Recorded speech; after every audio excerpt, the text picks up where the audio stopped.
Wala ito pito.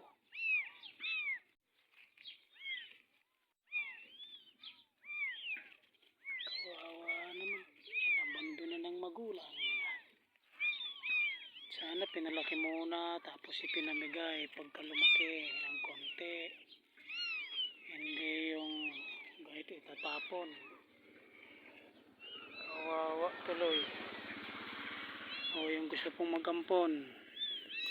May mga lahi naman to. Ito mukhang lahing ano to. Mukhang lahing pikutin to.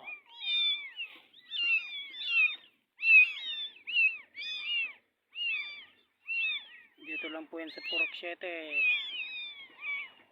Unahan ng barangay. May mga marami kayong pagpipilian.